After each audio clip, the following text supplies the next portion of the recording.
Hello friends, ഇന്ന് beef മുളകിട്ടതാണ് തയ്യാറാക്കുന്നത്. അടിപൊളിയായിട്ട് എങ്ങനെ ബീഫ് മുളകിടുന്നത് നോക്കാം. ചാനൽ സബ്സ്ക്രൈബ് ചെയ്ത എല്ലാ കൂട്ടുകാരും ചാനലൊന്ന് സബ്സ്ക്രൈബ് ചെയ്യാം. 1 കിലോ ബീഫാണ് നമ്മൾ എടുത്തിട്ടുള്ളത്. ഇതിലേക്ക് ചതക്കാൻ ആവശ്യമായത് ചെറിയ ഉള്ളി, വെളുത്തുള്ളി, ആവശ്യത്തിന് ഇഞ്ചി. ഇത് നമുക്ക് ചതച്ചെടുക്കണം. 2 സവാള അരിഞ്ഞെടുത്തത്, 2 വലിയ തക്കാളി, 2 പച്ചമുളക്, നേരത്തെ നമ്മൾ ചതച്ചെടുത്തത്, കറിവേപ്പില. വെളിച്ചെണ്ണയാണ് ഇതിലേക്ക് ഒഴിച്ച് കൊടുക്കുന്നത്. ഇതിലേക്ക് സവാള അരിഞ്ഞെടുത്തത് ഇടുന്നുണ്ട്. ഇതൊന്ന് മൂപ്പിച്ചെടുക്കാം. 2 തക്കാളി അരിഞ്ഞെടുത്തത്, ഇഞ്ചി വെളുത്തുള്ളി പേസ്റ്റ്, പച്ചമുളക്, കറിവേപ്പിൻ്റെ ഇല,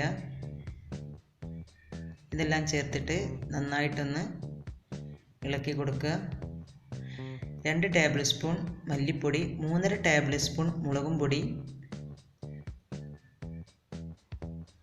1 ടേബിൾ സ്പൂൺ മഞ്ഞൾപ്പൊടി, 1/2 table spoon garam masala, 1.5 table spoon പെരിഞ്ജീരകം. ഇതെല്ലാം ഇതിൻ്റെ പച്ചമണം മാറുന്നതുവരെ നമുക്കൊന്ന് ഇളക്കി കൊടുക്കാം.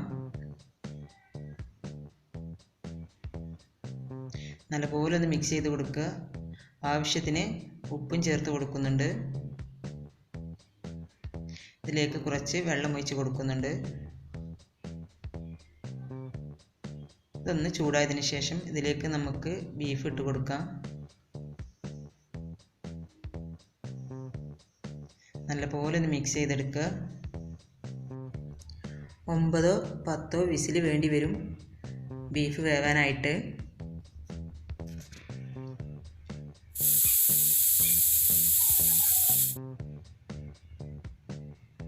ബീഫ് ഇവിടെ റെഡി ആയിട്ടുണ്ട്, നല്ലപോലെ വെന്തിട്ടുണ്ട്. ഇതിലേക്ക് 1/2 തേങ്ങ ചിരകിയിട്ട് അതിൻ്റെ പാല് പിഴിഞ്ഞെടുത്താണിത്. ഇതിലേക്ക് ഒഴിച്ച് കൊടുക്കുന്നുണ്ട്. ഇത് തിള വന്നതിന് ശേഷം നമുക്കിതിലേക്കൊന്ന് വറവിടണം. തേങ്ങ ചെറുതായിട്ട് കട്ട് ചെയ്തെടുത്തതാണിത്.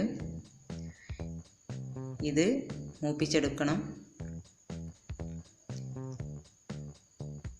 ഇതിലേക്ക് കുറച്ച് മുളകും പൊടിയും ചേർത്ത് കൊടുക്കുന്നുണ്ട്. ഇത് നല്ലപോലെ ഒന്ന് മൂപ്പിച്ചെടുത്തിട്ട് കറിയിലേക്ക് ഒഴിച്ച് കൊടുക്കണം.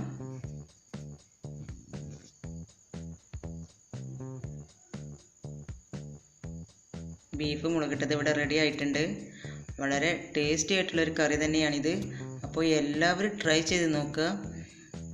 വീഡിയോ ഇഷ്ടപ്പെട്ട ലൈക്ക് ചെയ്യുക. ചാനൽ സബ്സ്ക്രൈബ് ചെയ്യാത്ത എല്ലാ കൂട്ടുകാരും ചാനൽ സബ്സ്ക്രൈബ് ചെയ്യുക. അഭിപ്രായങ്ങൾ കമൻറ്റിലൂടെ അറിയിക്കുക.